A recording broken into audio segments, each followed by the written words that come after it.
What is up, you guys? Welcome back to my channel. My name is Danelle Hallan, and I am back with another true crime video. And don't forget that if you would rather consume this content in podcast form, you can go ahead and check out Crime Bit with Danelle Hallan anywhere that you like to enjoy your favorite podcast, and I will be right there waiting for you. Today, I'm going to be taking you guys into one of South Carolina's most gut-wrenching and perplexing mysteries: the disappearance and presumed murder of 20-year-old Heather Elvis, a vibrant young woman whose dreams were abruptly taken away one night, December 2013, leaving behind an unanswered questions, heartache, and a relentless search for the truth. So today I'm going to be breaking it down in as much detail as possible about how the complicated love triangle involving Sydney and Tammy Moore became the center of a case that continues to haunt so many. I also wanted to let you guys know that there is a new docuseries called Vanish, the Heather Elvis Case, and it was just released today, March 10th. So if you want to check it out, you can go and rent it on Apple TV. It's on YouTube. It should be coming to Amazon soon. They handled the case with such care and empathy, remaining very family and victim focused. And they really gave you a perspective that a lot of the other documentaries on Heather Elvis's case, because there are several, don't give you. And on top of that, my favorite fellow true crime YouTuber, John Lorden, was a part of the docuseries. So definitely go and support this documentary. I will also have the website vanishedfilm.com linked down below, so you can go and check out any other information you may want about the documentary. This has probably been one of the most unique missing persons cases I've ever had to deal with. An officer came to the door and asked me, did we have a car that was missing? I said, my daughter drives that car. It's been 69 days since Heather Elvis went missing. Heather Elvis, a cosmetology student, mysteriously vanished after arriving home from a date. This car was found in the Peachtree boat landing. Now we knew something's wrong. Heather and Sydney Moore met at Heather Elvis's job. Sydney Moore was an older married man, older than Heather. A husband and wife are facing charges in connection with this case as authorities intensify their hunt. The disappearance of Heather Elvis has probably changed the face of missing persons investigations forever, thanks in large part to social media. There was a huge conspiracy theory that was spread all over social media that Heather's father and her own sister had something to do with this crime. Most of the social media was torture to the victim's family. What they were doing to us, it was tantamount to going into a crowded theater and yelling, gun or fire. Sydney, I think, was fearful of her. I don't see a lot of suspects in cases act like Tammy. The trust issue is big. I can imagine. When we go to sleep, I'm handcuffed to the bed. She didn't hear the second voice anymore. They don't have a case. People lie, Nancy. I still think today, I know I'm innocent. This was not a one-person job. She might actually be out there somewhere. I need to find her if she is.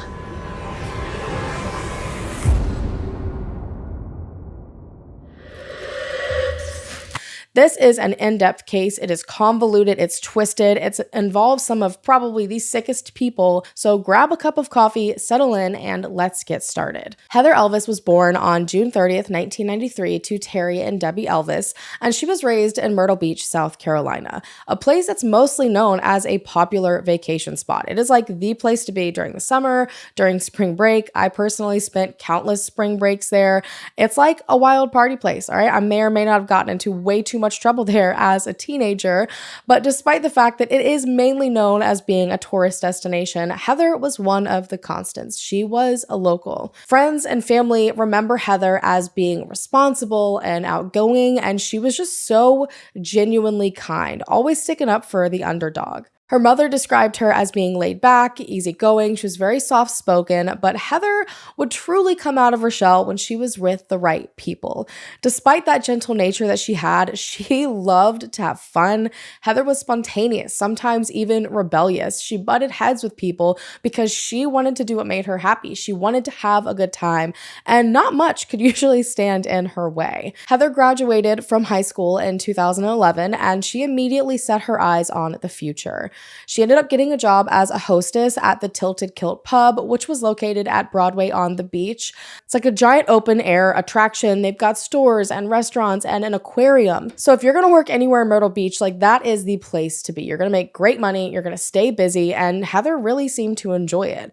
And when she wasn't working, she was pursuing a career in cosmetology, something that she had been interested in since she was a really little girl. Heather was also very independent. So pretty much right out of high school, it seems that she moved out to live with a boyfriend for a bit, and then months before her disappearance, she moved into an apartment with a good friend and coworker of hers named Bree. And just before her disappearance, she had so much going for her. She had secured a job as a makeup artist. She was living on her own, making good money. This was an inspiring new chapter in her life that was filled with promise and potential. But one December night in 2013 stripped all of that away from Heather and Heather's family. December 19th, 2013, at around 4 a.m., a Horry County officer was conducting just a routine patrol that led to a questionable discovery at Peachtree Landing. Now, Peachtree Landing is a small, secluded, and very dimly lit, if lit at all, boat ramp along the Waccamaw River at the dead end of a road just south of Myrtle Beach. It's not really the kind of place that you would know about unless you have been there before. It's definitely not a location that you visit at night. It was pretty strange to the officer when he pulled in and noticed a dark green Dodge Intrepid seemingly abandoned in the lot. So the car was noted and nothing was really done until later on in the day of the 19th when they realized that the car still hadn't moved. At this point, an officer went back out to check the situation. It remained in the same spot it was. There was still no sign of the driver. And when the officer ran the license plates, the car was tracked back to a man named Terry Elvis, Heather's father. Now, as part of just standard procedure, the officer headed out to the Elvis family home.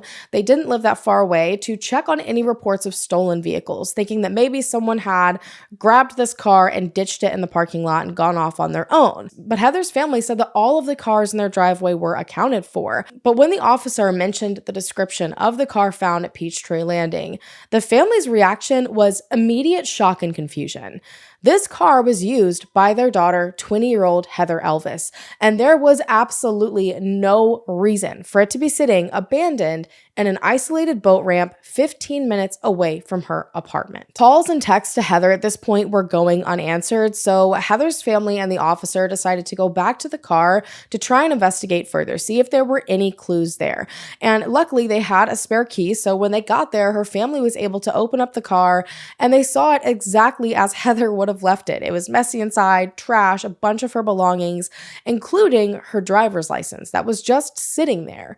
But her cell phone and her purse were missing. So now, with no sign of Heather, her car in an isolated location, finding Heather became top priority. It was not like her to just leave her car and her ID and vanish. Authorities at this point decided the first place they wanted to stop was at the Tilted Kilt because Heather had a shift that day that she was supposed to show up to.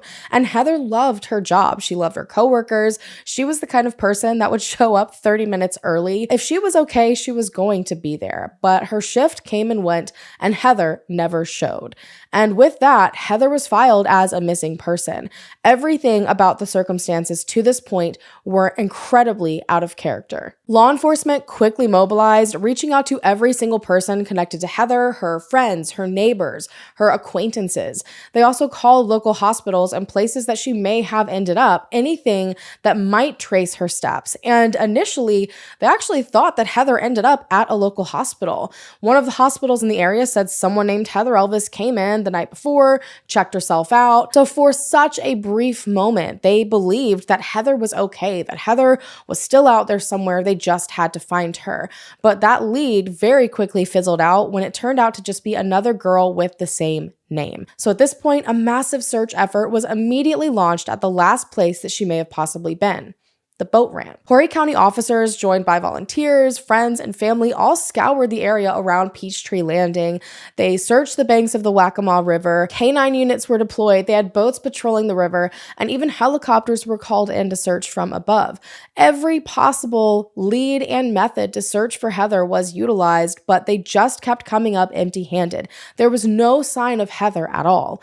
Nothing at her car or the boat ramp indicated that there had been a struggle. There were no signs of foul play. It legitimately looked as if she had just parked her car there, gotten out, locked the doors, and walked off. But if you look at any map of this area, unless you're getting in the car with someone else, it would be a hell of a walk to get legitimately anywhere. Local news stations very quickly picked up the story, and soon the hashtag Find Heather Elvis began trending on social media. Flyers were posted on every single available surface, and community members gathered at the scene in a collective plea for answers. Investigators went to examine her apartment. They combed through her personal belongings and started to pore over her cell phone records.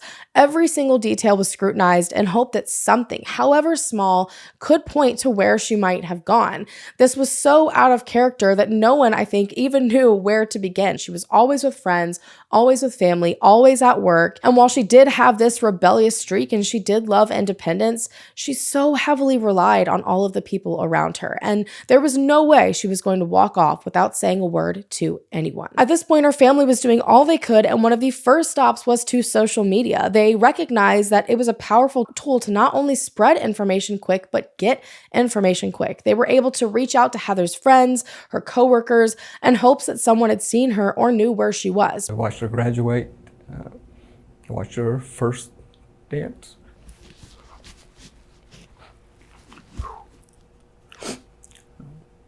Remember her first date?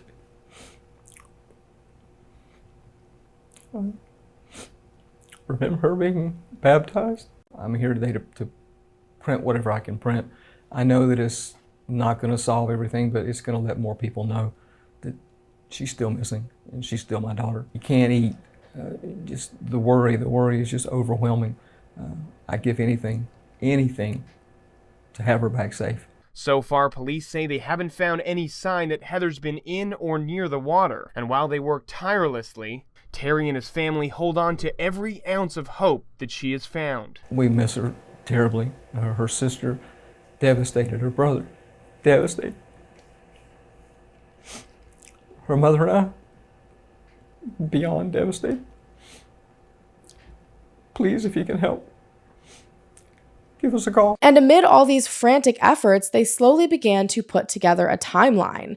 Now, majority of the time leading up to Heather's disappearance seemed to be relatively normal. Heather had gone to her family's house on the 17th, so 2 days before her car was found, and she was excited. She was talking to them about the job she nailed down as a makeup artist, and she also spoke about the fact that that night she was going on a first date with a guy from high school named Steven. So she was excited, she was bubbly, happy, her typical self. But later that night, after her date, seemed to be the last time that anyone could confirm speaking to her. So naturally, the first place authorities wanted to focus was on Steven.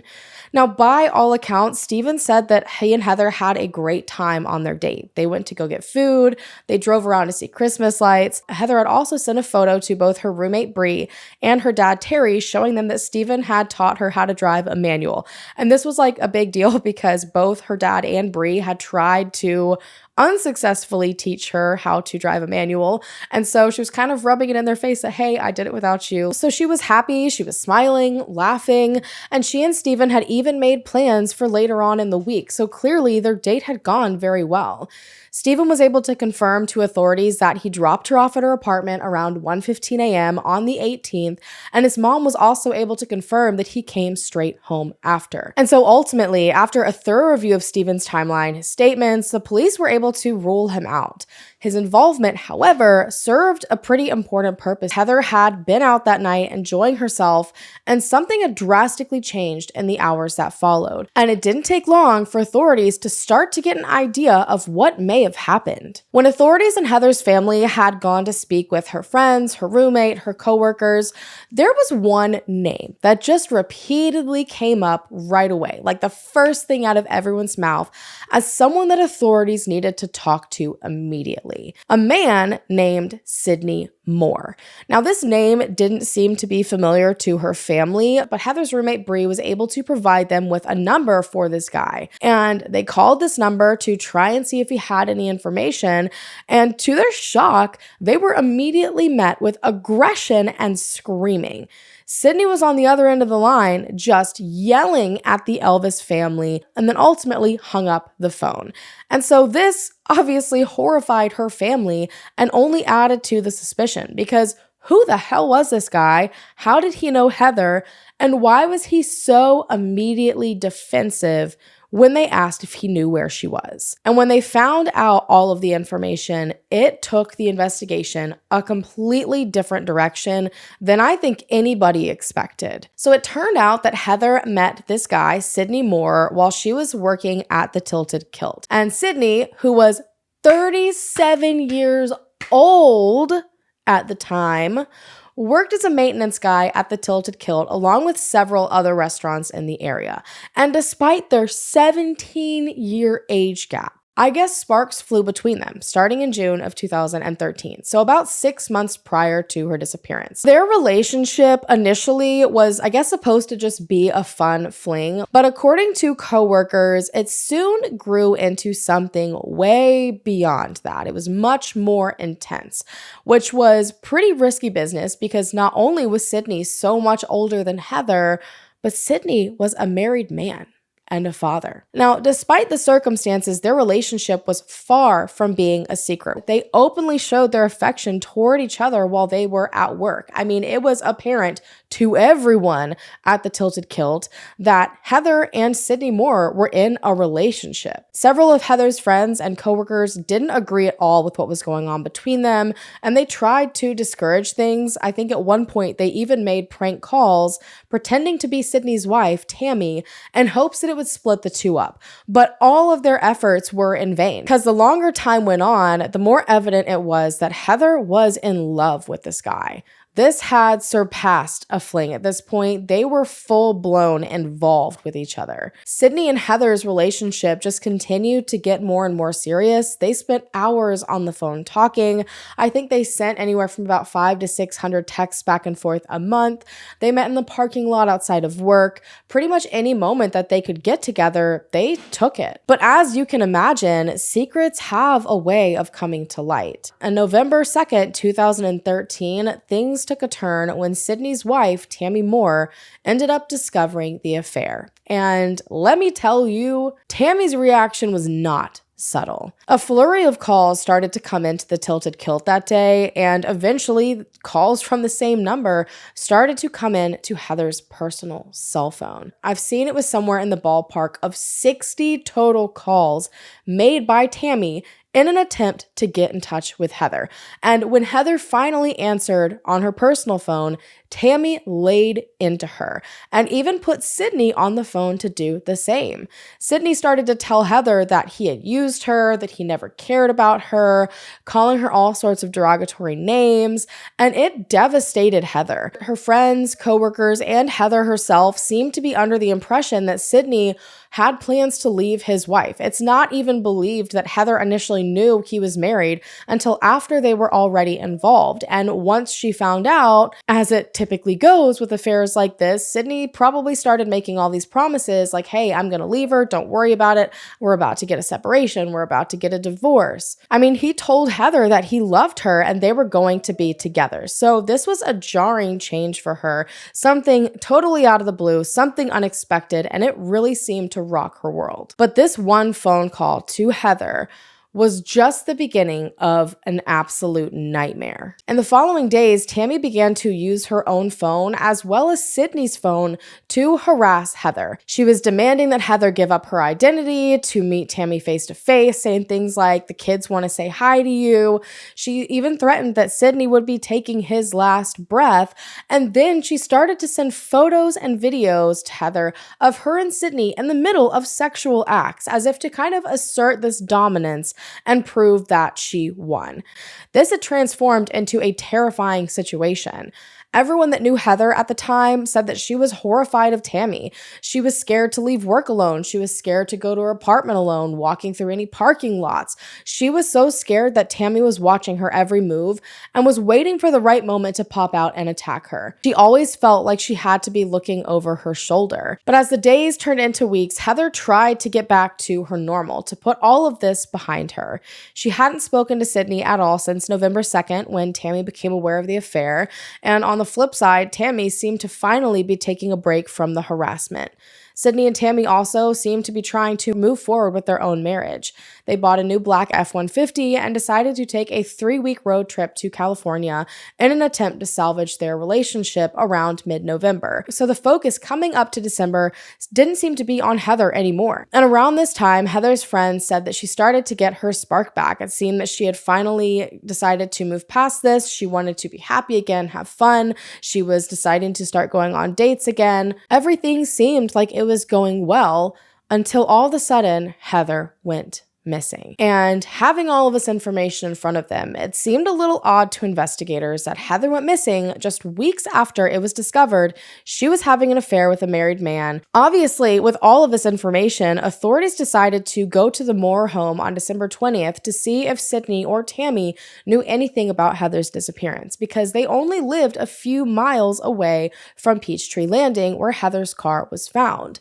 Sydney admitted that he had previously been in a relationship with Heather, but he confirmed that he had ended things. But he did speak to her one time the morning of December 18th at 6 a.m., which so far was hours after anyone else had last claimed to speak with her. And so not only was information from Sydney and Tammy important given the tumultuous situation just prior to her disappearance, but now Sydney was potentially one of the last people claiming to speak with her. Sydney told investigators that their conversation was not necessarily a good one.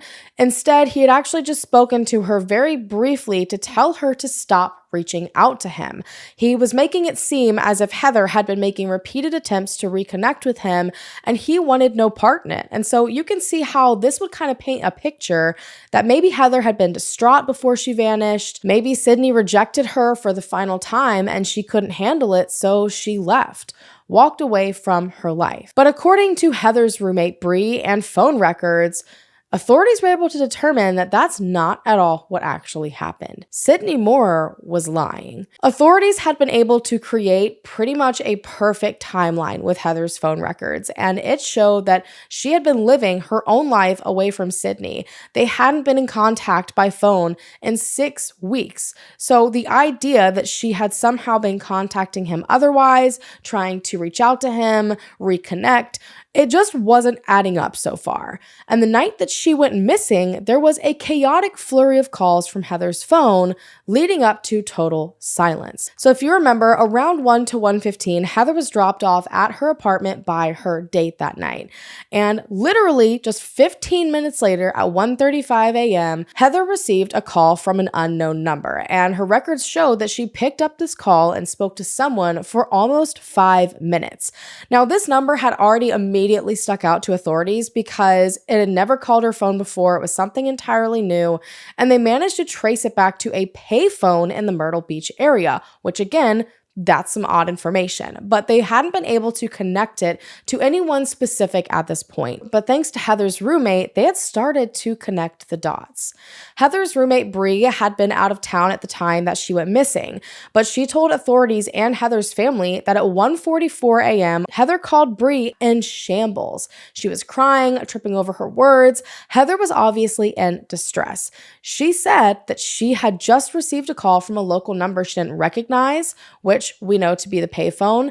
She answered it, and to her shock, it was Sydney Moore on the other end of the line. Heather told Bree that he apologized to her profusely, saying that he didn't mean anything that he said. He was just scared, presumably of Tammy, and he told Heather that he and Tammy were no longer together, so he wanted to see her. Obviously, after 6 weeks of no contact with this man, this was shocking to Heather. She had no clue how to handle the situation. But Bree told her not to act, not to meet up with him, to sleep on it, and in the morning she could figure it out. And Bree said Heather agreed, but phone records show that that is not what she actually ended up doing. Shortly after Heather got off the phone with Bree, Heather called back that same number 2 times. Again, having no clue that it was a payphone. She just thought it was going to probably get her back in touch with Sydney. But both of those calls went unanswered. And so at 2:32 a.m., Heather left her apartment. About 10 minutes later at 2:43, Heather called that payphone number for a third time and ultimately was tracked to a bar called Longbeards, which according to authorities was a place that Sydney would frequently hang out. Heather sat in the parking lot and proceeded to call that payphone number 6 more times, and when she realized that no one was going to answer, she ultimately headed back to her apartment. But she hadn't given up trying to reach Sydney. At 3:16 a.m., just after arriving back, she called Sydney's personal cell phone. I think she realized at this point that whatever phone he had called from before was potentially not his, and so she was trying the most direct method possible. There was no answer to her first call, so she tried again at 3:17, and this time someone, again presumably Sydney, picked up the phone, and they had a conversation that lasted 4 minutes. Now, obviously, we have no clue what was said in that conversation, but I feel like we can take a pretty good guess because immediately after that call ended, Heather got back into her car and drove straight to Peachtree Landing, which was conveniently just 4 miles away from the Moore home. And remember, this is a boat ramp, a random place down a dead-end road. There's no lighting at all at night, and it would have been 3 in the morning at this point. So it seems like a pretty perfect place as a meeting point if you are trying to face-to-face with someone you've just been busted having an affair with by your wife. But that's just my personal speculation. Now, once Heather arrived at Peachtree, she made 4 more calls to Sydney Moore's cell phone at 3:38, 3:39, 3:40, and 3:41. All 4 calls not only went unanswered, but they directly went to voicemail. And suddenly, after that final call to Sydney's phone, Heather's phone pinged for the last time before it went dead. And it seems to be confirmed just based on the language that's been used that her phone did die, it was not turned off. So this timeline that Heather's phone records gave authorities showed that there had been no call at 6 a.m. between Heather and Sydney like he claimed. At that point, her phone had actually been dead for hours. And when Sydney had spoken to her, it wasn't just once like he claimed, but twice. And according to what Heather told Bree, it also wasn't to tell Heather to leave him alone. It was actually the exact opposite.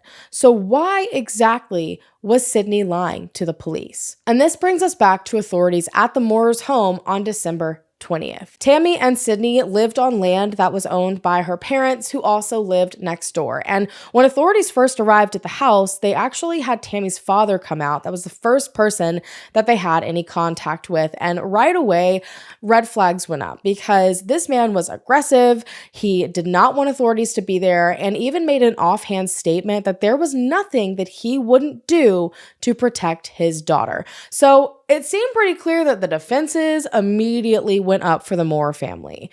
Now, eventually, Tammy did come out to speak to authorities as well, and according to them, she was very hesitant. She didn't want to talk to them. She didn't want Sydney to talk to them, but ultimately, she ended up agreeing to walk authorities around her home and property. And officers noted a handful of odd and potentially helpful things for the investigation. Now, first, the officers observed that the house was equipped with a pretty large home security system. There were cameras that were placed all around the exterior of the home.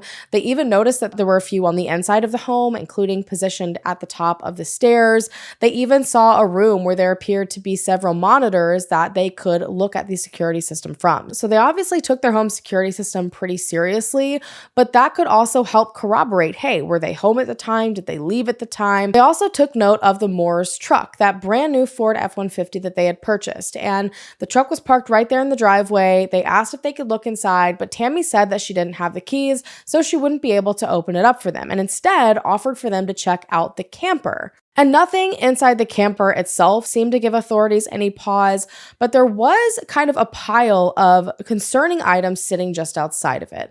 There was a bag of cement mix, a shotgun shell, and a bottle of bleach all piled up together. And while these items might seem like just kind of mere clutter on their own, within the context of a case where every detail matters, they raised serious red flags. So authorities decided to bring Sidney in for a formal interview, since evidence suggested that he wasn't telling the truth when he spoke to them. There had obviously been a complicated history with him and Heather, and he willingly came and started to kind of confirm the timeline of the night of the 17th into the 18th when it was believed Heather had gone missing.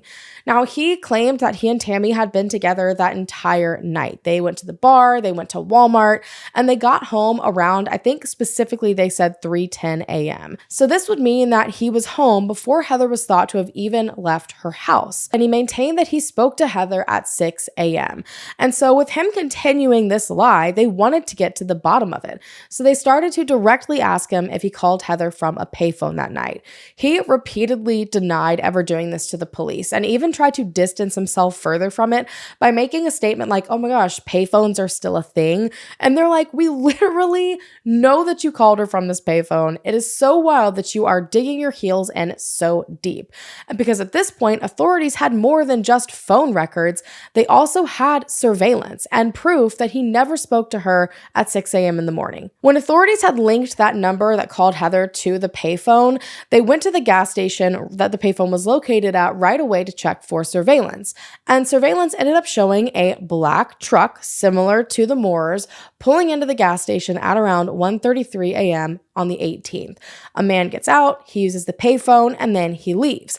Now, the footage was grainy, so they couldn't say for sure it was Sidney, but they still wanted to be able to bring this up just to see what he would do with hearing the information. And immediately upon hearing that they had surveillance footage at a payphone that had contacted Heather, Sidney admitted that it was him. But he still remained adamant that he only called her to tell her to leave him alone. Something about this entire situation just felt really off, and authorities strongly believed that it was possible Tammy and Sidney Moore might be involved in the disappearance of Heather. They at this point had found no signs of foul play, but the coincidences that were already starting to stack up here were not taking things in a good direction. And so at this point, authorities decided they needed to cast a wide net to try and figure all of this out. The affair in and of itself could have been motive enough for one of them to want to harm Heather. And it was clear, according to all of the testimonies from Heather's friends, her coworkers, that Tammy was pissed about the affair. So how mad exactly was she? And how far would she have been willing to take things? And the information that they ultimately found was shocking. Tammy had also spoken to authorities, and she did acknowledge the fact that Sidney and Heather had been romantically involved. But in contrast to all of the things said by Heather's friends, by her coworkers, Tammy said that she had no hard feelings toward Heather, completely dismissing the idea that she was angry and it may have led to her involvement. And not just that, she took it a step further, claiming that she and Sidney were actually in an open relationship. She said that she also had other men in her life, so there was nothing for her to be jealous of, that this was just their lifestyle, even if it seemed odd to others. I mean, this was a hill she seemed ready to die on when she was talking to authorities. You can maybe look at this on its own and it's like, yeah, it seems plausible. There's tons of people that have open relationships. Like, this is normal for a lot of people. For her to sit there and claim all those things to authorities and downplay the situation as much as possible, knowing the realities of it, knowing what authorities would likely uncover, is a whole level of confidence that I don't think I will ever understand. Because what authorities found was that after Tammy discovered Sidney's affair with Heather, she didn't just sit back. She wasn't just fine with it. Instead, she took it to the most extreme point possible, becoming fixated to an obsessive degree with tracking and controlling not only Sidney's actions, but also Heather's. All of her behavior legitimately seems like it came straight out of a Snapped episode. Some of Sydney's friends commented on the dynamic of his relationship with Tammy. And according to a good handful of people, it seemed that Tammy wanted control over everything, leaving Sydney in a very vulnerable position where he felt like he had to accept it all or risk losing everything. It was obvious from the get-go that Tammy and her parents were in charge. They owned the home, they owned the land, and Sydney was just kind of living in the middle of it. Some of Sydney's friends even admitted that they had stopped visiting because Tammy made them so uncomfortable. Tammy seemed to want Sydney all to herself. And when Tammy discovered that Sydney had been involved in a significant affair, that need for control just blew through the roof. Tammy immediately took control of Sydney's cell phone, effectively cutting off any direct communication, not just between him and Heather, but him and pretty much anyone else. And this was supported by witness statements and Sydney's own accounts to police, as well as phone records. Phone records confirmed that on the second, immediately after she found out about Heather, there was a sudden halt in text messages, including text messages going between Tammy and Sydney. So everything had been normal on Sydney's phone. He had been texting his wife, he had been texting friends, but that day, every single bit of it stopped. Phone records and a browse through social media also found that Tammy's claims they had an open marriage and she had other men in her life was a complete load of crap.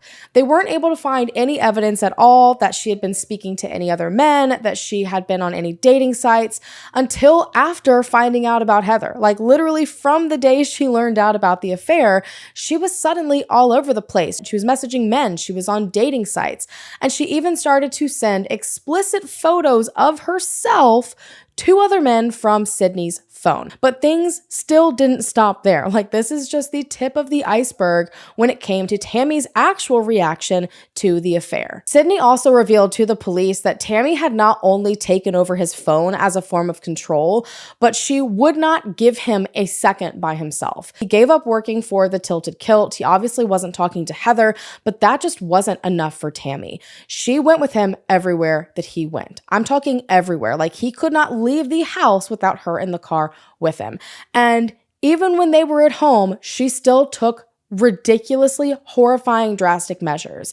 Sydney admitted to the police that Tammy had started to handcuff him to the bed at night to make sure that he couldn't leave.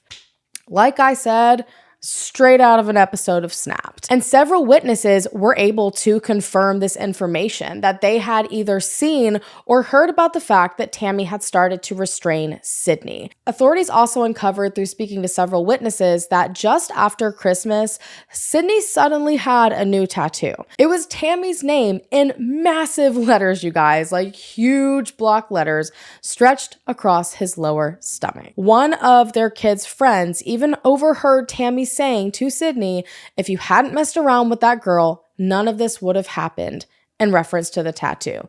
So it was clear at this point that her need for control and obsession was extreme.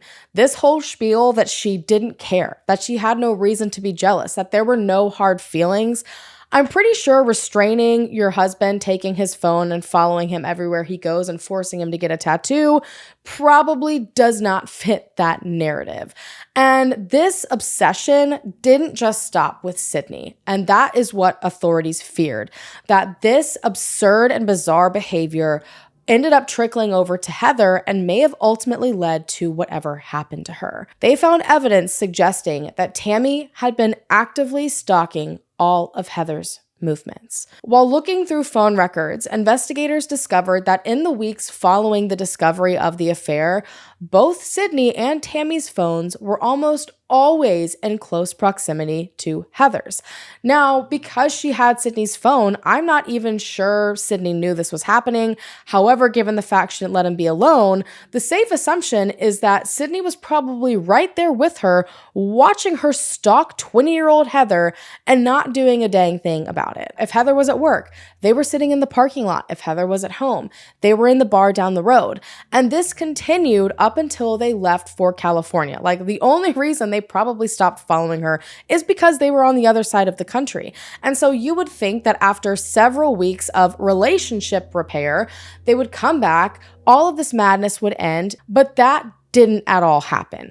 Instead, within 24 hours of their return, Tammy and Sydney's phones immediately resumed activity near locations that Heather was at. The stalking had continued. Text messages recovered from Tammy's phone ended up revealing that she wasn't just passively monitoring things either. This wasn't just slowly creeping around in the background of Heather's life for whatever sick reason she decided to do it.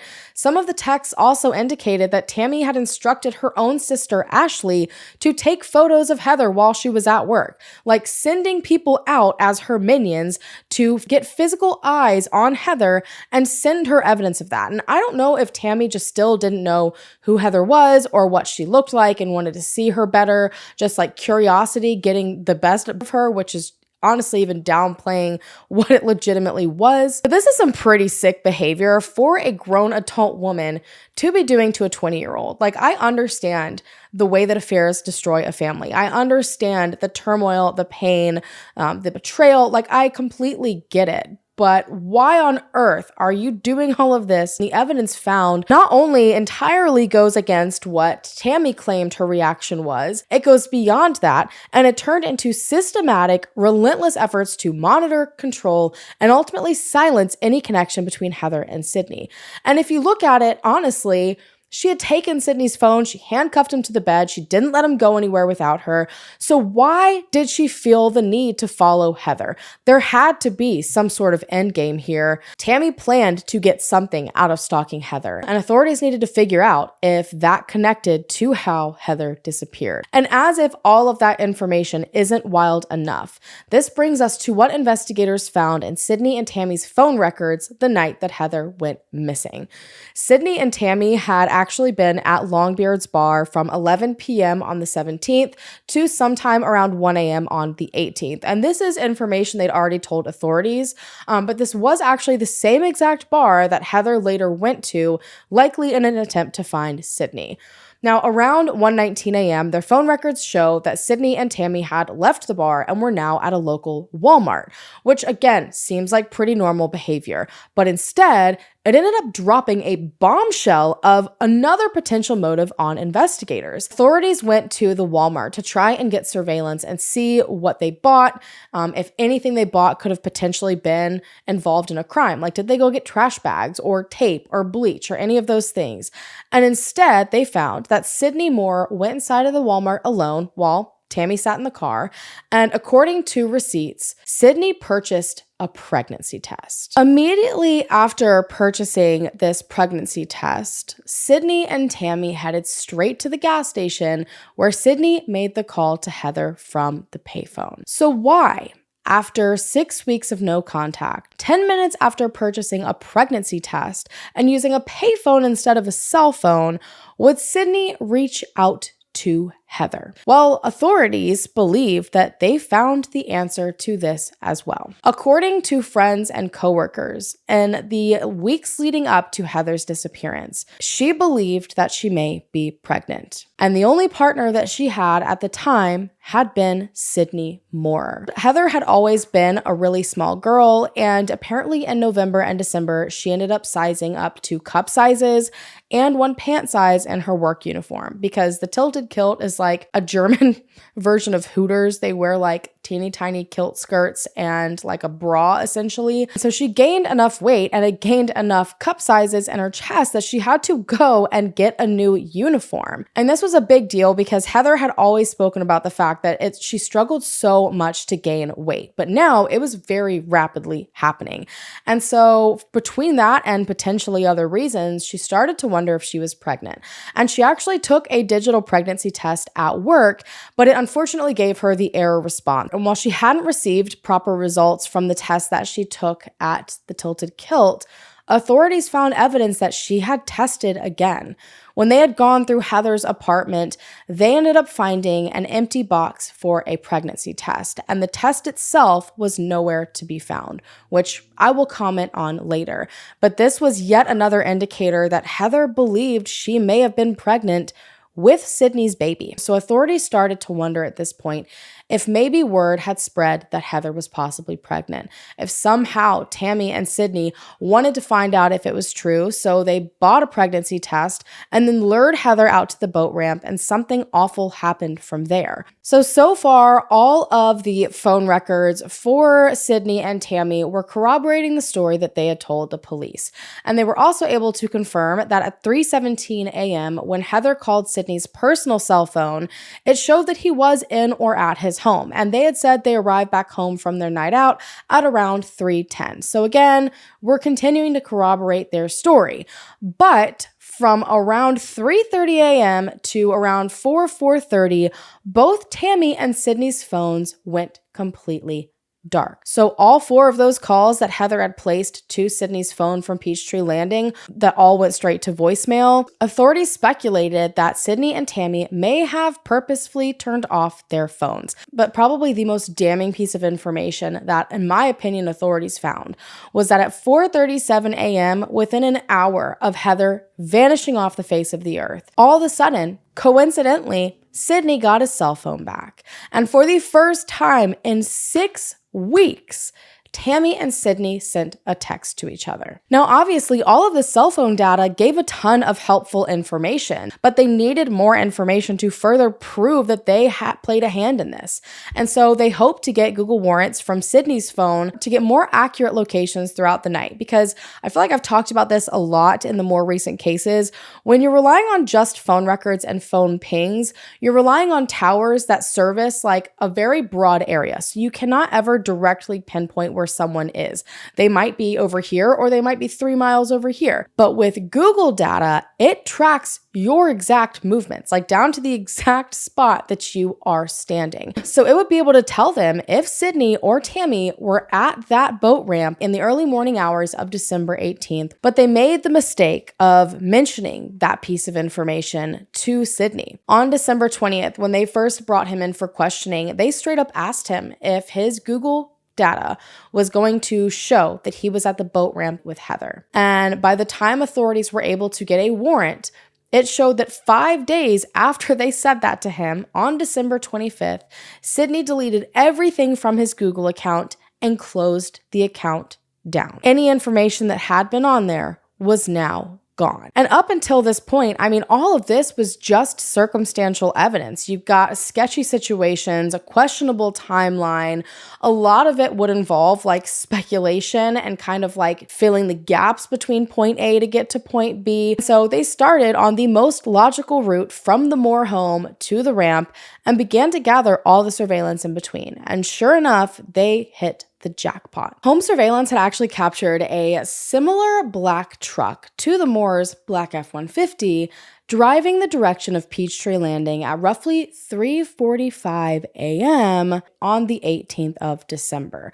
So this would be about 15 minutes after both Sydney and Tammy's phones went dark and just after Heather had arrived at the boat ramp. Now, this camera was about 5 minutes away, which meant that the truck would have arrived at the ramp at about 3:50 a.m.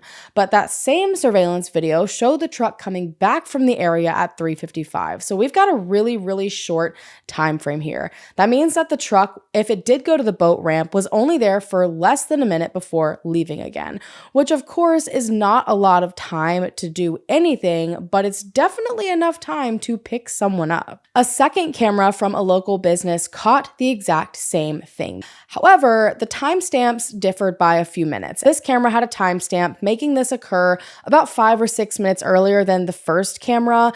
And authorities didn't seem to be too worried about this, just like a little discrepancy because the cameras are not like perfectly synced with each other. And no matter which way you pushed it, 5 or 6 minutes still placed this truck traveling toward the boat ramp when Heather was there. This isn't a road you would just randomly decide to go to get to another place. Like you specifically are going down this road. You wouldn't just be casually driving in this area, especially not at 3-something in the morning. And I've always wanted to play devil's advocate, but at this point I am running out of fingers to count the coincidences on.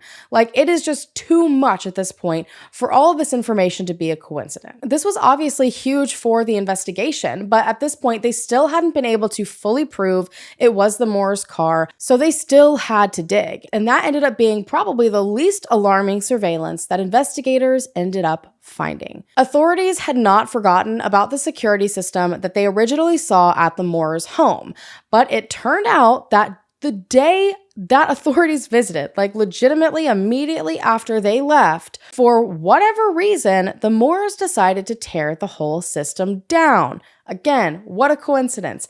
And by the 22nd, they had already purchased a new one and it was put in place. Now, authorities hoped to get what they could from that previous system. Despite Tammy saying that it had been broken, authorities at this point had questioned several other people that said the system worked just fine. And that could provide a lot, not just towards the investigation and their possible involvement, but it could be a solid alibi to rule them out. Like either way it went, it would answer a lot of questions. But unfortunately, it doesn't seem they were able to get anything from that original system. However, the new system caught something pretty dang big. On December 22nd, 2 days after authorities came to question them at their home and do a walk around, Tammy, Sydney, Tammy's sister Ashley, and Ashley's boyfriend spent hours detailing the Moore's new truck. And my first question is, how dirty can a new truck get in a month to where it takes 4 people to clean it? The surveillance captured them meticulously cleaning the truck for an extended period of time. I'm talking the inside, the outside, they're power washing it, the whole nine, and they seem to be focusing a lot of their efforts on the back passenger side. And so again, I'm sure you're thinking, Danielle, that's not weird. People clean their cars literally all the time. That's a regular human thing to do. But you know what does make it weird? It got weird the moment that Sydney started a fire in their yard and all of the rags they used to clean the car were burned. And not only that, but in the footage, they captured Tammy doing something really freaking bizarre. Tammy and her sister start to walk around the yard and Tammy starts to like shake bushes and she's like moving things and looking in leaves and looking all over the place. And then she pulls out a mirror and she starts to go underneath the edge of her fountain. She goes inside and does the exact same things. It looked like she was checking for bugs, checking to see if police had put any sort of recording device in their home when they came 2 days prior. So authorities at this point were putting together a pretty solid case, despite it being mainly circumstantial evidence, against Tammy and Sydney Moore. There was very obvious tension. Tammy's behavior had been absolutely unhinged. There had been stalking for weeks of Heather. All of a sudden, Sydney gets his phone back within the hour that Heather disappears. They go dark the hour that Heather disappears, and then are seen cleaning their car, burning things. I understand that physical evidence will always be paramount, but damn if that is not some of the craziest circumstantial evidence that I've ever seen collected. But unfortunately, Tammy and Sydney's behavior would just ramp up from there. While the community was grieving the disappearance of Heather, her family and friends were fighting to raise awareness to locate her, trying to get through every day. I mean, her mom even spent Christmas morning filming everyone opening their gifts so that Heather could see it, could watch it and be a part of it when she came home. Tammy and Sydney were instead spending their time on social media tearing Heather apart. Tammy was calling Heather awful names, but probably worst of all, she even decided to point the finger at Heather's own family. Why? With what evidence? With what knowledge of Heather's life? Who knows? But she said that police needed to start looking closer to home. And by January, it had become pure hell for Heather's family. They had embraced the power of social media. Like I said earlier, social media was really starting to come out as a helpful tool in missing persons cases. But now there was a noticeable shift. And it wasn't just affecting Heather's family, but the police and their ability to properly investigate, to get actual solid leads and information. It turned into a disaster. Wild rumors and conspiracy theories began to circulate online like wildfire. Anonymous social media accounts, organized Facebook groups, everywhere started spewing false narratives as fact. And most of this information directly targeted the Elvis family. I don't see a lot of suspects in cases act like Tammy acted in this case.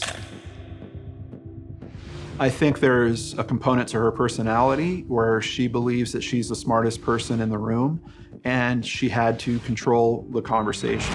Actually, it's been pretty rare. I really haven't seen anyone swing as hard or kind of be as loud as she was. Quite honestly, I think was probably the roughest patch through social media.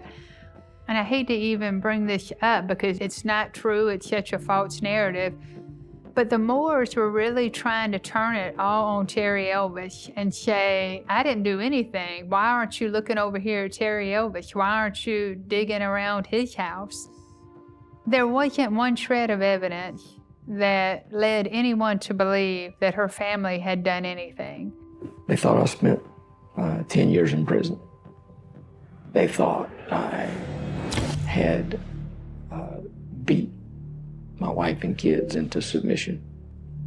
The DSS had a file this big, and the police department had a file like that where I had beat Debbie.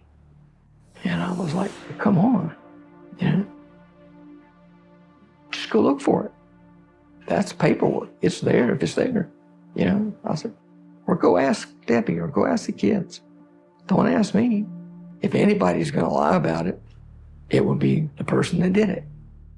They claimed that he hated Heather's tattoos, hated her choice in men, and started to just outright suggest that the family was somehow involved in Heather's disappearance. And I mean, again, they were stating this as if this information was fact. They were demanding that the police dig up the Elvis family yard, and these baseless claims were not only completely untrue, Terry had never been to prison, he didn't have any open case on him in regard to his family, but they were designed to deflect attention and muddy the waters. They were so purposefully crafted.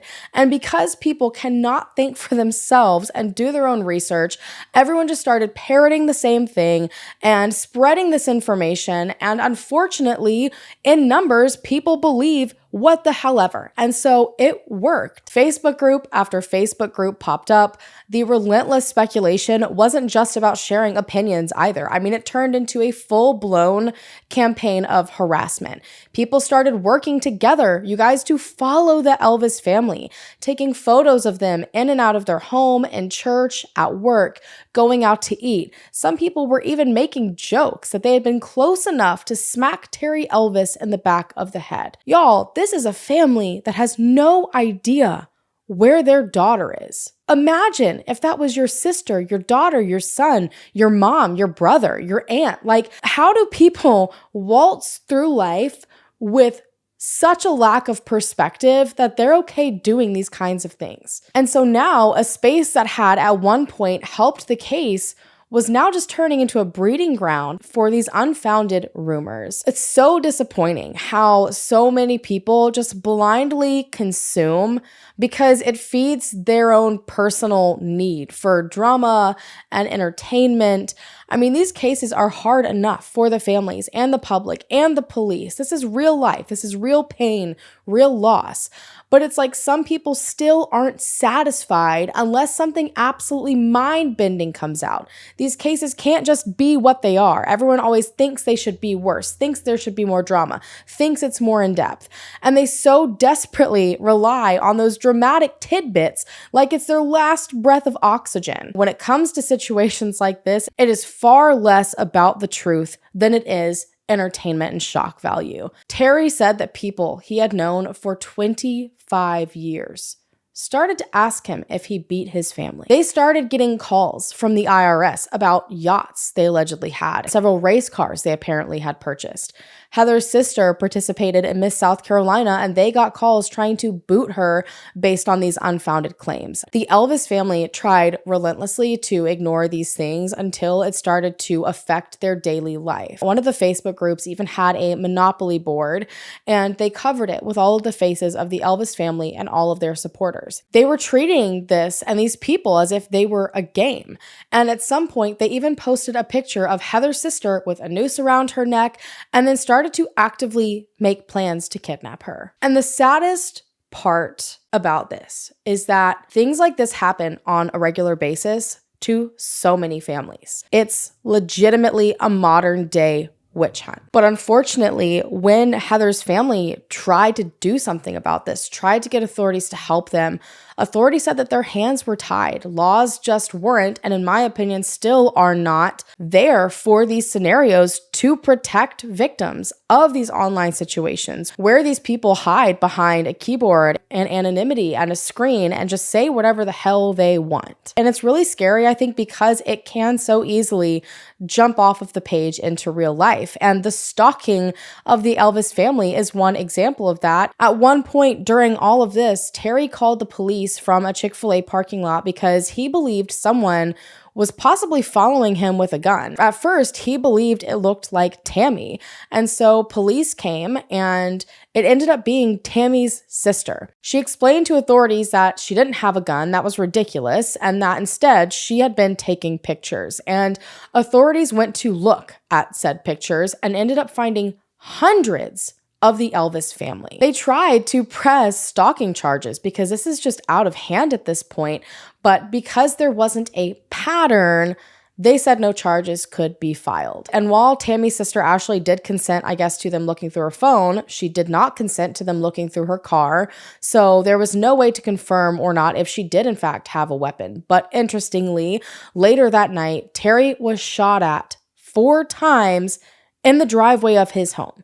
And he probably only walked away unharmed due to the trash can in front of him that took the bullets. Authorities opened an attempted murder case, but from my understanding, who was behind it is still unknown. Lots of people have their speculation on who it was, but unfortunately, it seems that whoever did it got away with it. You guys know that I've never been a fan of these Facebook pages and forums. You will very, very rarely see me use any of those as a source unless the page is run by family or unless that source brings forward information that's been corroborated somewhere else. And it is because of this exact reason. Heather's case is such a prime example of it. Social media was used as a weapon. Both Sydney and Tammy continued to run rampant on social media.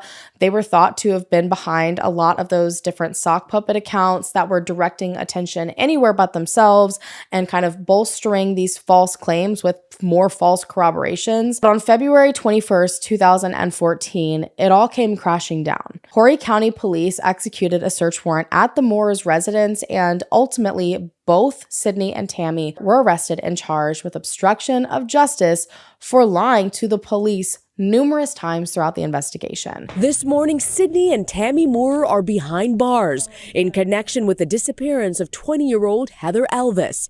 I wanted to feel happy about it, but there's no joy in it. Heather's still not home. Elvis went missing in December. Her car found abandoned, no sign of her. And for over 2 months, frustratingly slow progress until Friday's arrest, where police also raided the couple's home. Anything that we release at this point, it could do a lot more harm than it could do good. Couple appeared in court on Saturday, being held on $20,000 bond, each facing 2 counts of indecent exposure and 1 count of obstruction of justice. But investigators say much stronger charges will be coming soon. Either a missing person or possibly a homicide, and that's what the focus of this has been. For the Elvis family, a small measure of relief in the face of their incredible ordeal. This is torture for everyone. And if they would just talk and tell us what happened, I really believe they know where Heather is.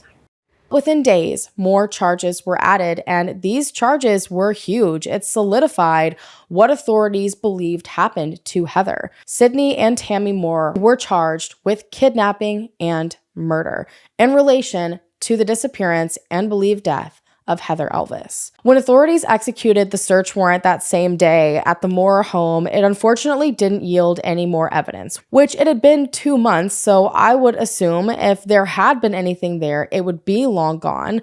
They also checked the entire property for any signs that someone had been buried. There had been that cement bag, so they started to wonder if maybe Heather could have been put under cement, but none of their searches provided any sort of evidence. They also finally had the chance to look at that 4 Ford F-150. And unfortunately, there was nothing of value there either. But the truck didn't totally fail authorities. They ended up checking the truck for one other thing. Now, this was a newer Ford F-150, so it was equipped with a GPS system that would record everywhere the truck went. The surveillance footage suggested that their truck drove by toward the boat landing, and if they could corroborate that information with GPS data from the truck, that would be huge. Upon forensic examination, they found that the night of December 18th at 12:07 a.m., that GPS system was manually shut off. I'm so frustrated by this case, it's not even funny. So from what the expert later went on to testify, there is a chip of some sort, like a memory card kind of situation, an SD card. Someone would have to physically go in and remove it, and it would turn off the GPS system. And you can't just do that on accident. It's a very intentional thing to do. It also sends a very annoying warning to the truck's monitor that the SD card has been removed. So again, take that as you will. Now, both Sydney and Tammy were held in jail to await their trial, but around 11 months into their custody, a judge decided to grant bond to both of them, and each posted $100,000 bond, and they were released under strict conditions, which included GPS monitoring, which is ironic, and notably, they ended up getting permission to relocate to Florida. On top of that, a gag order was also put in place to attempt to stop the flow of information online. Because like I've already said, it was already madness. Like authorities were having to field all of this information, but it only continued to get worse. Because around this time, a barrage of legal documents started to pop up all over social media. This included search warrants, phone records, and other internal materials that were related to the case. These weren't just random bits of paper. These contained details that the authorities had so desperately tried to keep under wraps. Details that only authorities and legal representation had. So everyone's wondering, how did anyone get their hands on this information? How are interviews with Heather's friends being posted to YouTube before the trial, information that has never been released by authorities?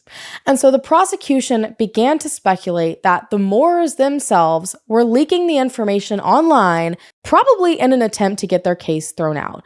Like they wanted to dilute all this evidence so hard and make it so impossible to find an unbiased jury that this case would have to just be tossed. Because like I said, only authorities and representation had access to all of this through discovery. I mean, there's only a handful of people that could have done it. And as Sydney and Tammy's trials approached, there did end up being a blow to the case. The prosecution decided to bring all of the charges down to just kidnapping and conspiracy to commit kidnapping. So the murder charges were now gone. At this point, they just felt they didn't have enough to get a successful conviction with murder charges.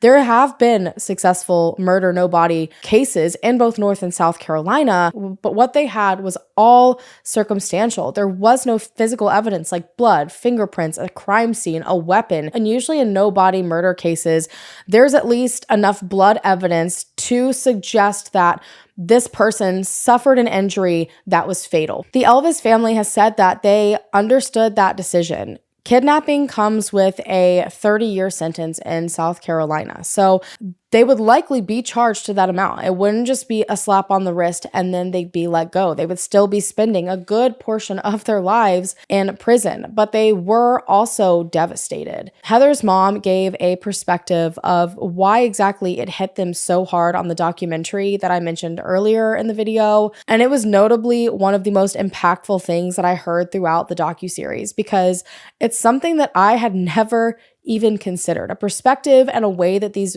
victims' families have to live in order to ensure charges that I've never heard anyone speak on before. And I know I won't ever do it justice, so I really encourage you guys to watch the series to see for yourself what she has to say. But in a nutshell, she had to basically lose all hope. She had to pretend like she too believed her daughter was dead. Because if she and her family went out there publicly and said, we believe she's still alive, we believe she's still out there, what jury is going to convict these people of anything? They had to smother out that little flame of hope, all for the sake of the trial. and seeing those charges taken away really hit their family. The first major courtroom showdown came with Sydney's trial in June of 2016 in Conway, South Carolina. The prosecution laid out a meticulously reconstructed timeline based on the phone records, surveillance footage, forensic evidence, Heather's desperate calls, and the digital gaps in activity on Sydney's phone, along with testimony about his contact with Heather that night. But despite the compelling circumstantial evidence, the jury ultimately could not reach a unanimous decision. So after days of intense deliberation, it ended in a mistrial on June 24th, 2016. While prosecutors moved as quickly as they could to set up a retrial for Sydney, Tammy's trial date approached. And yet again, she showed who she really was, and everyone in the documentary described it perfectly. Tammy Moore thinks that she is always the smartest person in the room. She's always 10 steps ahead of you. The arrogance is palpable. Not only did she show that in the courtroom, which I'll get into in a minute, but despite the gag order, the night before her trial, she sat down with journalists for an interview. And not only did she do that breaking the gag order, but she also didn't have her attorney present. She was so desperately trying to grab that last chance to control the narrative. In October of 2018, Tammy Moore's trial became one of the most emotionally charged and closely watched proceedings in the case. The prosecution's case against Tammy was built on the exact same evidence that was used in Sydney's case. Tammy herself stood up to testify, and she came out guns a-blazing, y'all. Tammy was so confident, she even referred to the prosecutor by her first name. And when I heard that, y'all, I about fell out. And I thought it was so funny because the prosecutor was like, Tammy, have we known each other? Like, have I met you before this? And I think Tammy just thought it was like a genuine question and was like, no. And the prosecutor was like, okay, I was just trying to figure out when we got on a first name basis. And I was like, if I had been in that courtroom, that would have been a time where I would have lost all composure and they would have had to escort me out. She just put Tammy directly back in her place. But the entire time, Tammy just attempted to downplay everything authorities brought forward. She claimed that she never handcuffed Sydney. She tried to say it was just like a play on words about him staying at the house to watch the kids. So I guess Sydney had just lied and all of the witnesses just misunderstood seeing him handcuffed to the bed. She also claimed that the entire investigation had been botched, that essentially they had been set up and framed. And she tried to even say that she felt bad for Heather because police prevented her case from being properly solved, from bringing Heather home. And Heather's family said every time Heather's name came out of Tammy's mouth, it just made them curl inward, like say anything else but Heather's name. Tammy was also supposed to have several members of her family come up to confirm her alibi that she had been home that night during that blackout time period, but her family had apparently been disqualified from coming to the stand, most of them at least, because they had been watching trial footage and news on the trial leading up to when they were supposed to testify, which was legitimately the one thing they were told not to do. But her sister, Ashley, was in fact able to testify and brought the exact same level of arrogance and attitude that Tammy had. Instead of directly answering pretty much any question, they both used the whole, well, we don't know if this evidence is the truth or if it's accurate. We don't know if this is staged. We don't know if this expert actually knows what they're talking about. They never had anything legitimate to say. And honestly, despite testifying for the defense, they ended up being the strongest witnesses for the prosecution because Tammy sat there and tried to portray herself as one kind of person and tried to explain away all of these different things. But you could see just watching her talk about these things that it was all a load of crap. She really dug her own hole. And after about 2 intense weeks of testimony and cross-examination, the jury returned a verdict. They had not fallen for all of these what-ifs that Tammy had thrown in there. They found Tammy Moore guilty of kidnapping and conspiracy to commit kidnapping of Heather Elvis, and she was subsequently sentenced to 30 years in prison. In September of 2019, Sydney's retrial was brought before a new jury as well, and the prosecution streamlined its presentation, emphasizing the same critical digital evidence. They detailed the phone logs showing Heather's last moments and the surveillance footage that placed Sydney at key points during the night. But between his first trial and this one, they knew they would have to present more evidence, more information if they were going to get a conviction. An expert had done testing to prove that the car on the video surveillance heading to the boat ramp was in fact Sydney and Tammy's car, because that seemed to be the biggest thing they were arguing against. It's like, yeah, you've got the surveillance, but like, how do you know it's us? Well, I guess this forensic expert had driven the same route with dozens of different trucks, as well as the Moore's F-150, recreating the footage from that night. And according to this expert, the only one remotely similar to the one seen in the original surveillance footage was the Moore's truck. This expert said that the headlight spread on each car is essentially like a fingerprint, like it's going to be different for everyone. And when he drove the Moore's truck down that road, it perfectly matched the truck on the night of Heather's disappearance. Not just that, but they ended up finding that he was the only one with that exact same truck living anywhere near that area. They also had another witness, a man named Donald DiMarino. This is actually Tammy's cousin. Now, he had been incarcerated at some point and ended up reaching out to authorities saying that he strongly believed he had helpful information on the case. So he ended up testifying that Sydney showed him pictures of a girl laying bloody on the ground. And he had no idea why Sydney was showing him this. There was no explanation behind it. And to him, it seemed obvious that this girl was no longer alive. She was covered in blood. She had scratches on her face.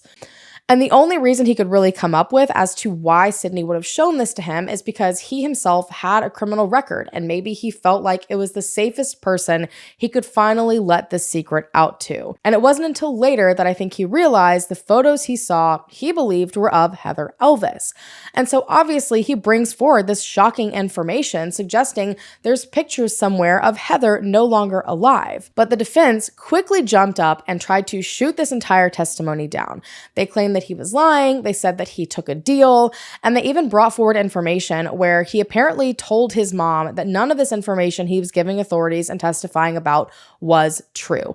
However, he came back and said he had not been given any sort of deal for this information, and he did admit that he told his mom that he was lying about it, but it was only to get her to calm down because she was super stressed out about him testifying in this particular case where there's clearly a lot of animosity going on. After only 2 hours of deliberation, the jury returned a guilty verdict. Sydney was sentenced to 30 years in prison for kidnapping, along with an additional 10 years for obstruction of justice. At the sentencing, Heather's father, Terry Elvis, delivered a pretty powerful message, saying, quote, "You have taken Heather's life, but you've not taken our love for her or our resolve."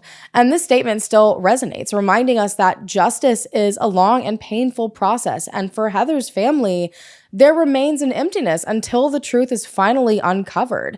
It's so easy when someone's sent to prison to think that this is all over, that all the questions have been answered, and the attention very quickly comes off of these cases when that occurs. But they still have not found Heather, and they still don't know exactly what happened to her. Both Sydney and Tammy Moore have filed appeals in attempts to overturn their conviction. Sydney's appeals were denied by the Court of Appeals in 2020, and then further requests to review his case by South Carolina Supreme Court were turned down in 2021. And similarly, Tammy's appeals were dismissed by the Court of Appeals in 2023. It doesn't seem either of them will be getting released until they're eligible for parole, which is, I believe, around 2044 for Tammy and 2046 for Sydney, after they've served 85% of their sentence. So yeah, of course, they're incarcerated, and that's just a little sliver of justice. I mean, our justice system, authorities, the prosecution found them guilty of kidnapping Heather. So what the hell happened afterward? They kidnapped her And then what? The investigation is still officially open as a missing persons case, and law enforcement continues to follow up on every tip. Authorities have also stated that while they took the murder charges off of Tammy and Sydney, they still strongly stand behind the fact that they believe they are involved with Heather's presumed death. It seems their working theory is that the Moores found out that Heather was potentially pregnant, that they got that pregnancy test to again lure her out, have her take it so they could, I guess, determine what their next steps would be to see if the rumors were true. But it's possible because that pregnancy test she had at her apartment was not there, that she already knew those answers. Maybe she took it to the boat ramp with her to share with Sydney that she was potentially pregnant. They think Heather got out of her car, grabbed her purse, her phone, jumped into Sydney's truck, and they headed off. She probably thought it was going to be like all of their other secret meetings, a drive through back roads, sitting in a parking lot to talk. But unfortunately, it seems something happened after that Tammy and Sydney are keeping a secret. It doesn't seem likely that Tammy will ever provide any information to anyone unless it suits her. So if anyone's going to eventually buckle, I think it's going to be Sydney. Maybe he eventually will grow conscious. Hopefully, the longer they're separated, the more likely it is he will eventually talk. In a 2023 interview, Terry Elvis said, quote, "Not a day goes by that we don't think of Heather. We still pray for that phone call that will let us bring her home." And that is the raw truth about this case. The greatest mystery remains unsolved, and we can't forget that. It's just as important now to spread awareness about Heather's case as it was when it first happened. So make sure you share Heather's case, you go and support the documentary, support her family's Facebook page, so hopefully they can eventually get to the truth of what happened and bring Heather home. If you haven't already, go ahead and hit the subscribe button down below to become a part of the Hallan fam so that we can hopefully bring them home together or bring them justice together, and I will see you guys in my next video.